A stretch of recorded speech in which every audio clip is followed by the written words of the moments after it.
Sejam muito bem-vindos ao ano de 1875.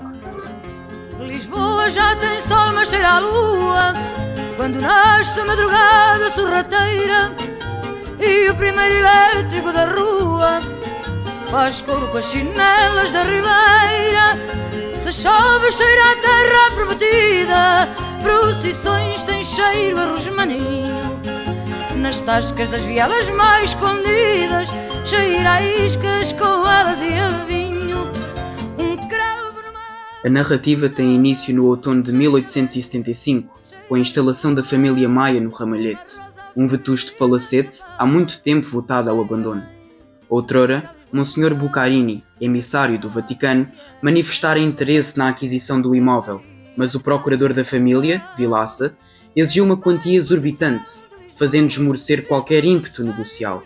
Assim, o Ramalhete permaneceu inerte, transformado em mero repositório de velharias familiares. Os Maias descendiam de uma antiga linhagem beirã e durante anos residiram na quinta de Santa Olávia, nas margens do Douro. Contudo, ao regressarem a Lisboa, incumbiram o Vilaça da árdua missão de restaurar o Ramalhete. O procurador, pouco entusiasmado com a incumbência, evocou uma superstição segundo a qual aquele solar sempre se revelara funesto para os membros da família. Cravo numa água furtada cheira. Indiferente a tais presságios, Carlos da Maia supervisionou meticulosamente as obras e, ao concluí-las, já diplomado em medicina, partiu para uma jornada de 1 ano pelo continente europeu. A varina que teima em passar cheiram bem. No seu regresso, Afonso da Maia, seu avô, aguardava-o no Ramalhete. Cheira bem, cheira a Lisboa. Cheira bem, cheira a Lisboa. A fragata que se ergue na proa, a varina que teima em passar. Cheiram bem porque são de Lisboa. Lisboa tem cheiros de flores e de mar. Afonso fora na juventude um fervoroso adepto do liberalismo, ideologia que lhe granjeou a ira do progenitor Caetano da Maia, ferrenho absolutista. Como consequência, foi deserdado e expulso de casa, encontrando, porém, a proteção materna, que lhe assegurou a posse da quinta de Santa Olávia.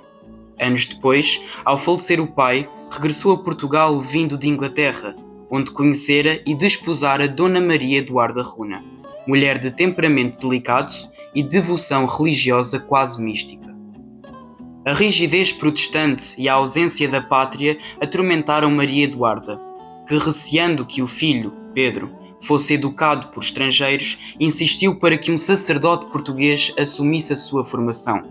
Tal escolha revelou-se funesta, pois Pedro cresceu debilitado, temeroso e excessivamente protegido. O estado de saúde de Maria Eduarda agravou-se e a família retornou a Lisboa, onde ela, consumida pelo sofrimento, faleceu, deixando Pedro imerso num luto febril. A vida de Pedro oscilou entre devassidão e penitência, entre a luxúria dos lupanares e o rigor dos retiros espirituais. Foi nesse contexto errático que se enamorou de Maria Monforte, mulher de beleza magnética e ascendência controversa, filha de um negociante de escravos. Afonso, desaprovando a união, manifestou-se veementemente contra um enlace.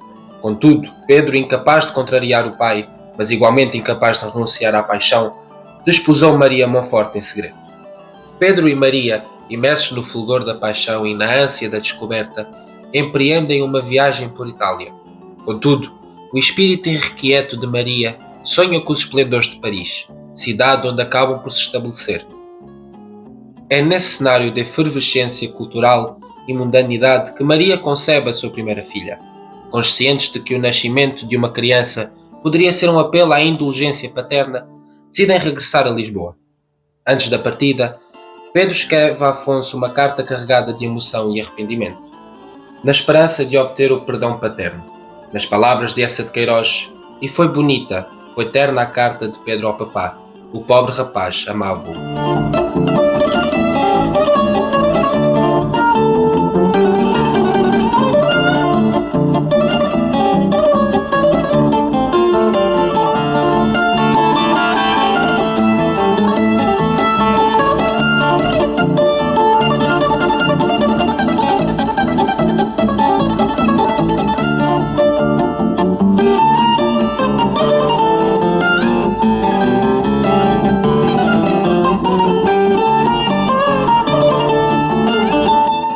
Ao chegarem a Lisboa, porém, deparam-se com a amarga constatação de que Afonso se retirara para Santa Olávia, alheio à existência do neto recém-nascido.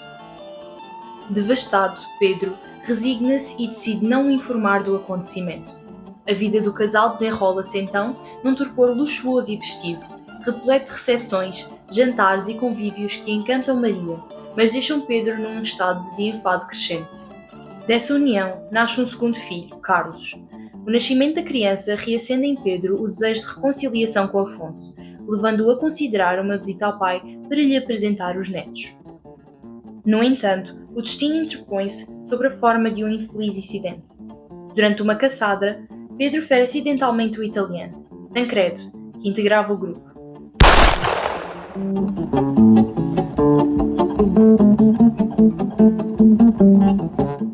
Num gesto de hospitalidade, acolhe-o em sua casa até que recupere dos ferimentos, adiando assim o reencontro com o pai.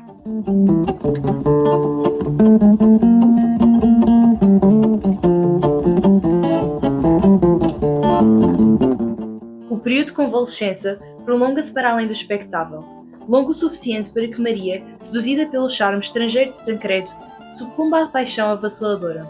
Num ato de traição absoluta, Maria abandona Pedro e foge com o amante, levando-o consigo a filha do casal.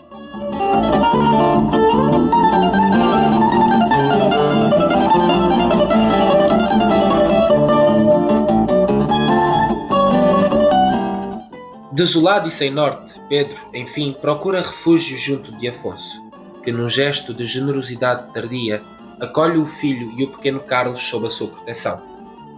Contudo, a dor de Pedro revela-se insuportável. Incapaz de suportar o opróbrio e a perda, entrega-se ao desespero e põe termo à sua própria vida.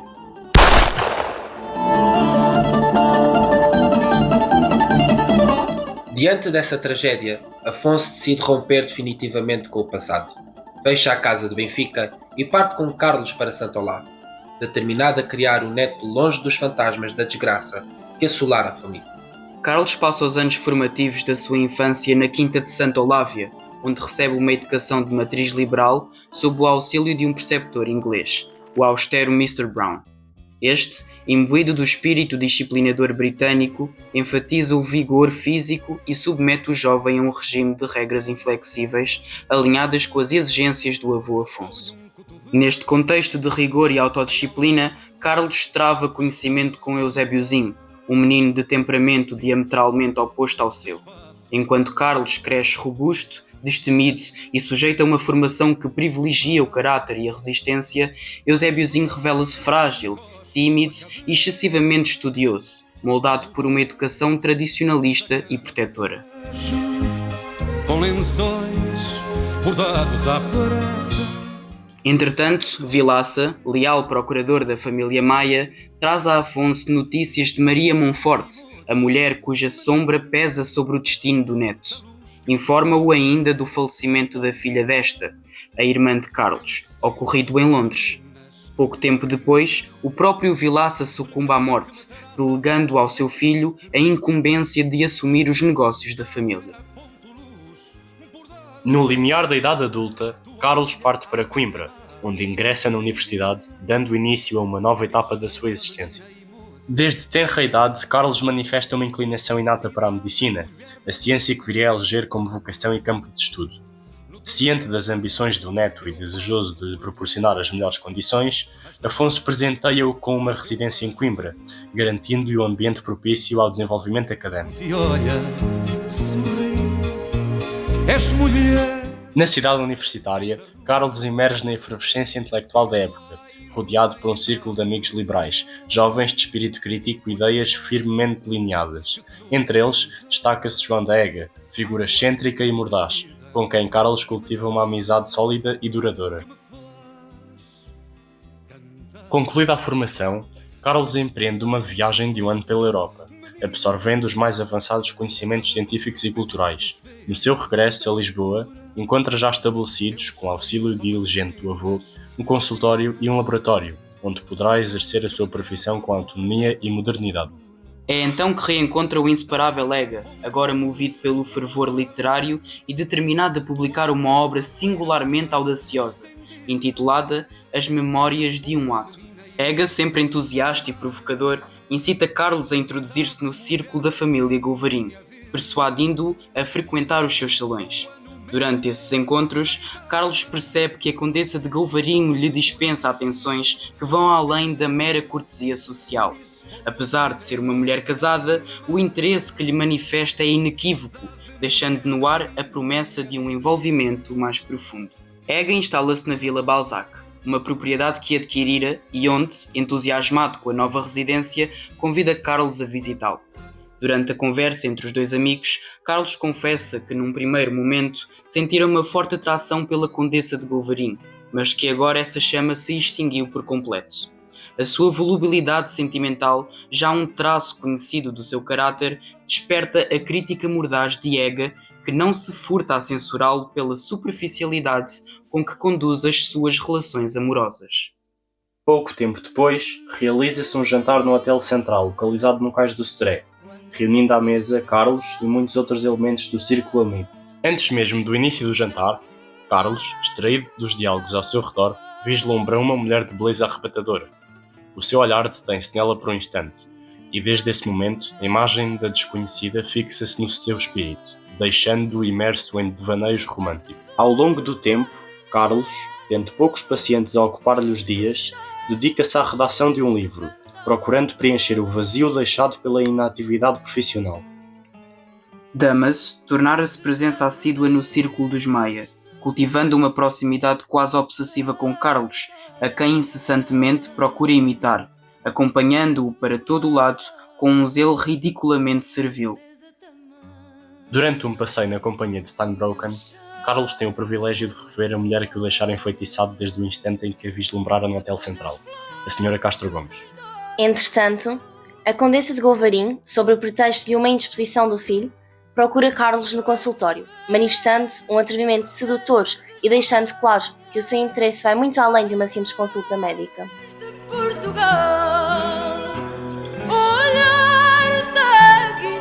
À noite, o ramalhete enche-se de animação, música e conversas animadas.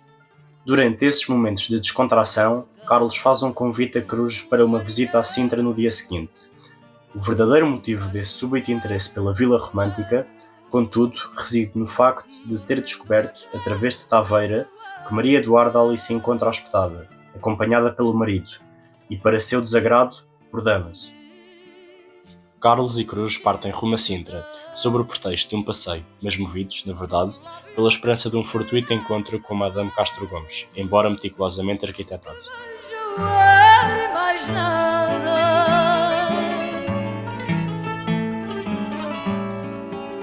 Que vejo o ar e mais nada.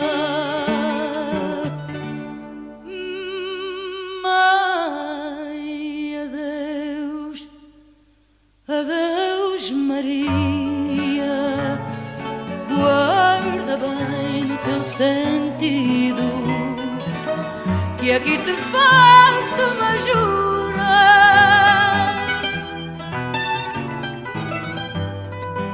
que eu te levo à sacristia, ou foi Deus que foi servido, dar-me no mar sepultura.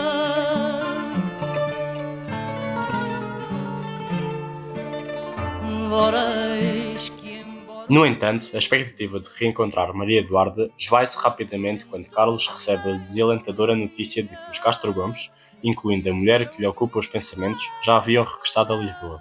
Profundamente frustrado pelo desenlace infrutífero da sua jornada, Carlos decide não prolongar a viagem e retorna à capital, levando consigo o amargor da decepção e o desejo inalterado de revê-la. Carlos recebe um convite para um jantar na casa dos Gouvarin, reforçando a sua integração nos círculos aristocráticos da capital. Triste cantava,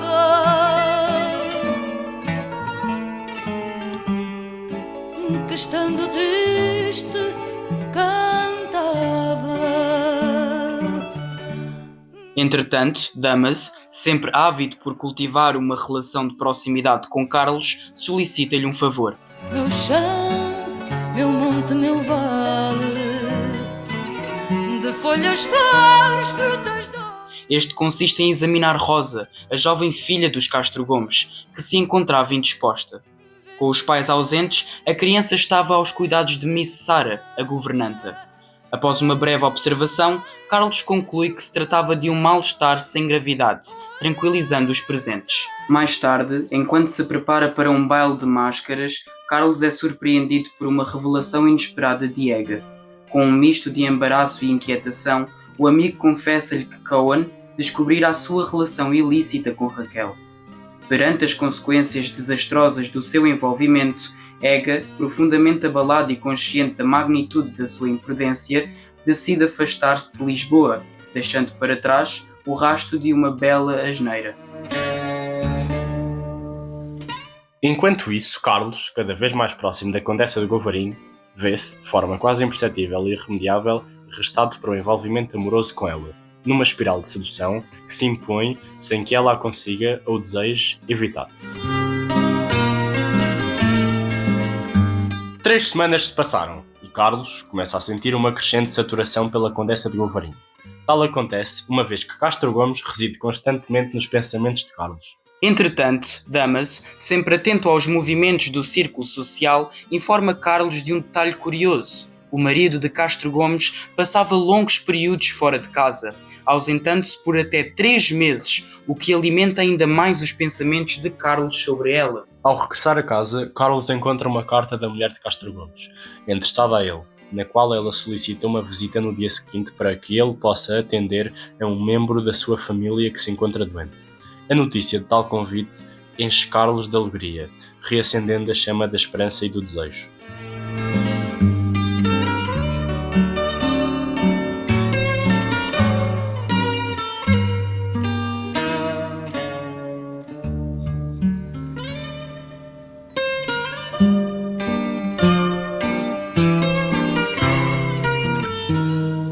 Carlos, finalmente, realiza a tão aguardada visita à Sra. Castro Gomes, que, para sua surpresa e deleite, se revela como Maria Eduarda, um nome que lhe pareceu profundamente belo e cheio de graça. A doente, no entanto, era apenas Miss Sara, a governanta, que sofria de bronquite, um mal aparentemente simples, mas que ainda assim justificava a visita do médico.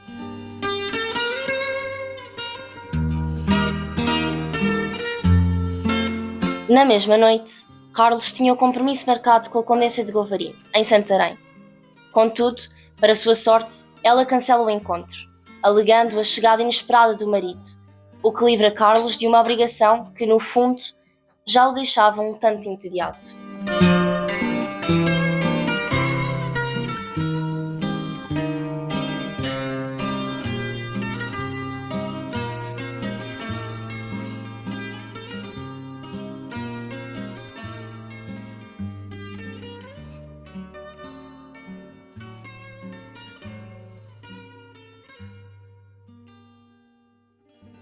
Ega retorna a Lisboa e comunica a Carlos que os Govarim convidaram-nos para um jantar. Durante a refeição, a Condessa de Govarim deixa claro a Carlos que está plenamente ciente da sua crescente proximidade com Maria Eduarda, mas surpreendentemente ainda assim não hesita em beijá-lo, numa atitude de acentuada audácia. Após uma tarde de brincadeira e malícias com a Condessa, Carlos dirige-se à casa da Maria Eduarda. Enquanto conversam, Damaso surge inesperadamente, mas Maria Eduarda recusa-se a recebê-lo, uma atitude que provoca, mais uma vez, o furor do homem. No decurso da conversa, Maria revela a Carlos que tem o desejo de mudar de casa, e ele, prontamente, decide comprar a casa de Kraft para ela. O clima de intimidade entre os dois intensifica-se e, nesse contexto, acabam por se envolver romanticamente. Embora inicialmente magoado por perceber que todo o seu envolvimento com Maria Eduarda até então fora oculto, Ega acaba por compreender que, para Carlos, não se tratava de uma simples aventura passageira, mas de um amor profundo e avassalador, que parecia destinado a ser eterno, absorvente e irreversível. Assim, Ega percebe-se que este amor seria, para Carlos, o seu destino imutável e inescapável, para o bem e para o mal, algo que marcaria a sua vida de maneira definitiva. Ega informa a Carlos que Damaso tem espalhado calúnias sobre ele e Maria Eduarda, difamando ambos de maneira implacável. A notícia enfurece Carlos, que, tomado pela ira, ameaça Damaso com veemência.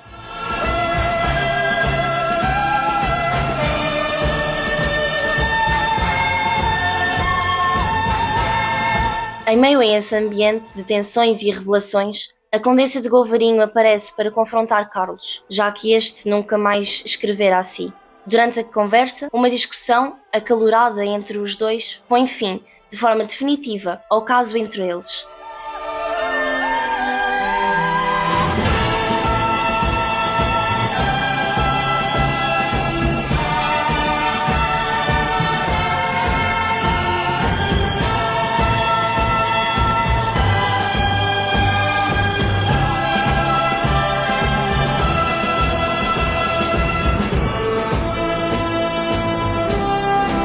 Afonso parte para Santa Olávia, enquanto Maria Eduarda se instala nos Olivais. Carlos passa a frequentar a sua casa, conhecida por entre eles como a toca de todos os dias. Juntos, discutem a possibilidade de fugir para a Itália e casar, embora saibam que tal decisão causaria um desgosto profundo em Afonso. Após algum tempo sem o visitar, Carlos decide fazer uma visita ao seu avô, mas antes leva Maria Eduarda a conhecer o ramalhete.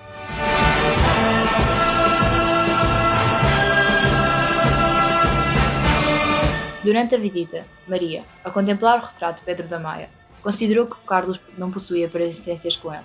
No entanto, após uma análise mais profunda, Maria revela que Carlos recorda a da sua mãe, uma senhora da Madeira que casou com um austríaco e teve uma filha que faleceu ainda pequena. Certa noite, o Sr. Castro Gomes surge inesperadamente no ramalhete, trazendo consigo uma carta anónima que recebera, a qual revelava que Maria Eduarda tinha um amante chamado Carlos da Maia. Ao reconhecer a caligrafia, Carlos concluiu que foi Dámaso quem enviou a carta. Para sua surpresa, Castro Gomes revela que, na verdade, não era casado com Maria Eduarda, mas sim que apenas viviam juntos. E para aumentar o seu estado de choque, ela não se chamava Maria Eduarda, mas sim Madame Macgren. Ele revela que ela era, na realidade, uma mulher que ele mantinha por dinheiro. Força me mantém. Enfurecido pela revelação, Carlos confronta Maria Eduarda, que, profundamente arrependida, pede perdão e confessa a verdade, explicando que havia ocultado a sua história por medo de que ele a abandonasse. Com isso, ela finalmente revela toda a sua verdadeira história e, tocado pela sinceridade dela, Carlos pede-a em casamento. Após tomar conhecimento da verdadeira história de Maria Eduarda, Ega aconselha Carlos a aguardar a morte de Afonso antes de se casar, pois o avô, já envelhecido, não resistiria ao desgosto de saber da união. O casal passa a organizar jantares regulares na Casa dos Olivais, onde Maria vai sendo progressivamente aceita pelos amigos de Carlos. No entanto, um dia, Carlos descobre com grande indignação que a sua história com Maria Eduarda foi publicada num artigo do jornal, seu nome Corneta do Diabo, em que ambos são alvo de difamação. Tomado pela ira e determinado a vingar-se do autor, Carlos descobre que Dámaso é o responsável por tudo.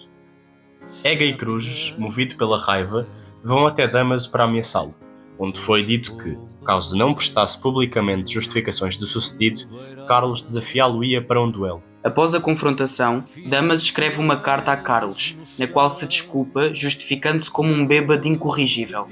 Carlos, aliviado pela carta, entrega-a a Ega, que, ao ver Dámaso acompanhado de Raquel Cohen, decide publicar a carta no jornal, expondo a humilhação pública de Dámaso. A vergonha que ele sente é tão intensa que, incapaz de suportá-la, decide partir para a Itália. Pisar a terra em brasa, que a noite já vem. Quero voltar para os braços da minha mãe. Quero voltar para os braços da minha mãe. Vinha em passo de bala, um diploma na mala. Ega encontra-se com o Sr. Guimarães, tio de Dámaso, que reside em Paris. Durante a conversa, Guimarães menciona a existência de um cofre pertencente à mãe de Maria Eduarda que deveria ser entregue à família. No desenrolar da conversa, Ega faz uma descoberta inesperada. Carlos tem uma irmã. Carlos e Maria Eduarda, que se amavam intensamente, eram na verdade irmãos. Ega, estupefacto diante de tal revelação, ficou profundamente abalado.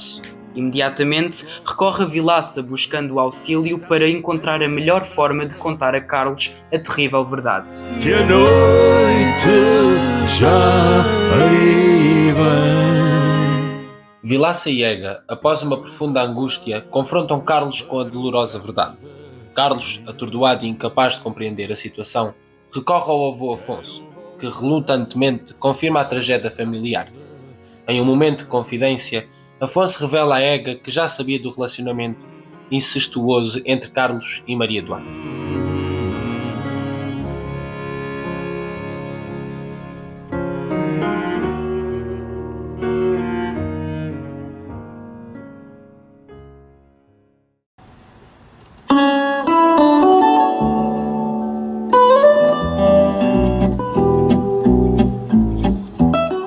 Consternado e perdido, Carlos decide inicialmente terminar com Maria Eduarda e fugir, para tentar escapar da dor que a situação lhe causava.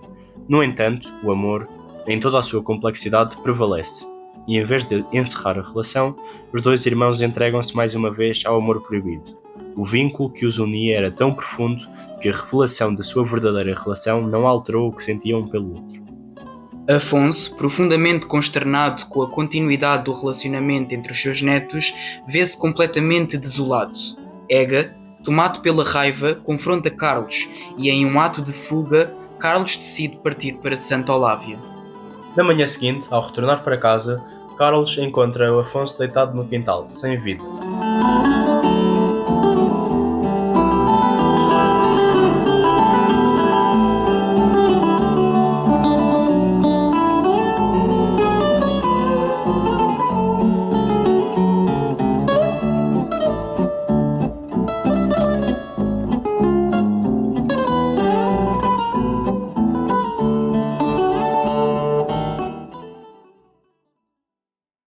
O peso da culpa assola-o, e ele vê-se incapaz de lidar com a perda de seu avô.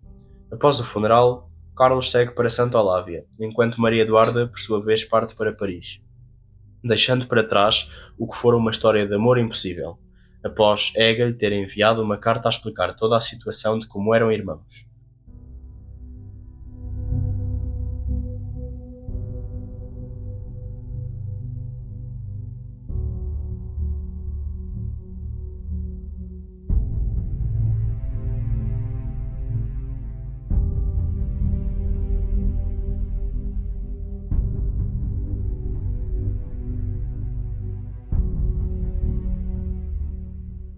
Carlos e Ega embarcam em uma longa jornada pelo mundo e, passados 18 meses, Ega retorna com a intenção de escrever um livro. Ele revela que Carlos permaneceu em Paris, decidido a não voltar a Portugal. Uma década se passa e Carlos finalmente retorna a Lisboa, reencontrando Ega e colocando a conversa em dia. Ele compartilha com um amigo que recebeu uma carta de Maria Eduarda, na qual ela lhe dizia que ia casar com um francês e comprar uma propriedade em Orleans. Esse casamento representava, para Carlos, o encerramento de um ciclo de sua vida. Navegando pelas águas das suas amargas lembranças, os dois amigos chegam à dolorosa conclusão de que, por mais que se lute para alterar o curso da vida, tal esforço se revela inútil. A vida, para ambos, é um amontoado de desilusões e poeira. Falhámos a vida, menino. Creio que sim, mas todo mundo mais ou menos a falha. Isto é, falha-se sempre aquela vida que sempre se planeou com a imaginação. Diz-se, vou ser assim, porque a beleza está em ser assim. Mas nunca se é assim invariavelmente assado. E já como dizia o pobre marquês, às vezes melhor, mas sempre diferente.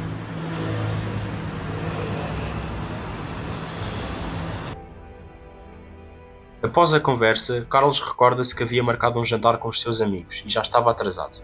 Desta forma, ambos avistam um americano, ao qual apressadamente correm atrás para o alcançar.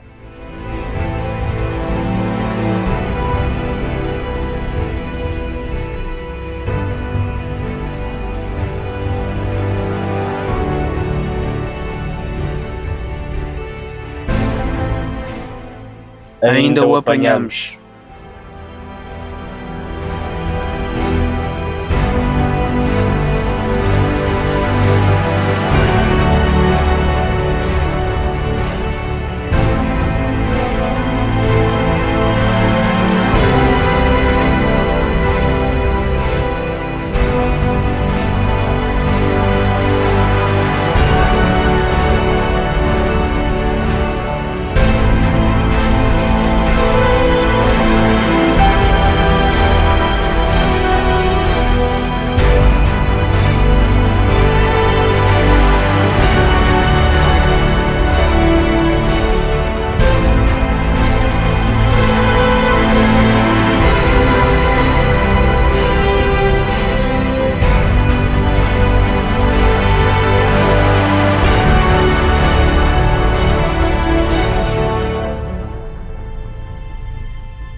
está, bro? Estás a ver? Como é que está a barba aí do seu puto?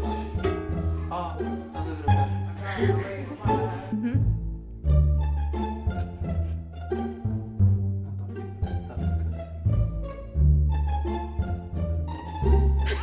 For real.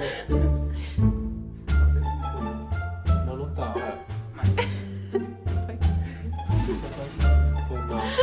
Metade dos nossos behind the scenes ou é destruir qualquer cena ou é atualmente para qualquer coisinha. Não, mete a cabeça. Não, isto parece um ritual. Vamos lá jogar golfe. Ó, cuidado comigo. Cuidado, esse é o protagonista. Já, só de matar o protagonista. 3, 2, 1. Falhámos a vida, menino. Creio que sim, mas todo mundo mais ou menos a falha. Isto é, falha sempre aquela vida que se planeou com a imaginação. Diz-se, vou ser assim porque a beleza está em ser assim, mas acaba-se sempre... acaba-se sempre no... Vá, já cheguei a meio. 3, 2, chega-te para a frente. 3, 2, 1. Falhámos a vida, menino. Creio que sim, mas todo mundo mais ou menos a falha. Isto é... Só fala. É que eu já estou a entrar numa vibe que eu não consigo. Eu já estou também. Tu começas assim. Creio que sim. 3, 2, 1.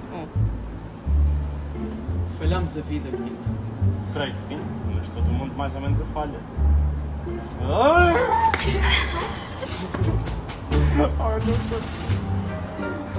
Creio que sim, mas creio que sim. Basta. 3, 2, 1.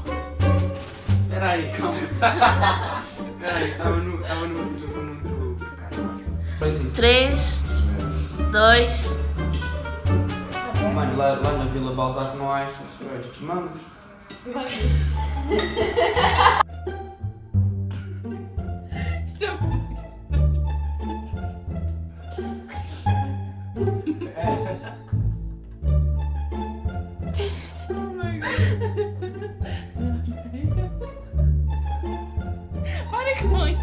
Como é que olha com pena? Afonso? Não avise quando é que vais gravar, senão ela... Vai. A minha criança vai ser educada à portuguesa. Não vai! Ela vai! Não vai! Ela vai! E os exames? 3, 2, 1, vai! Carlos, Calma, calma. não. Tu não sabes, boy. Oh, é isso, está-me a assustar, nem. Vocês estão... Eu sabia que esse estava aí, mano. Anda bem, grão. Anda bem.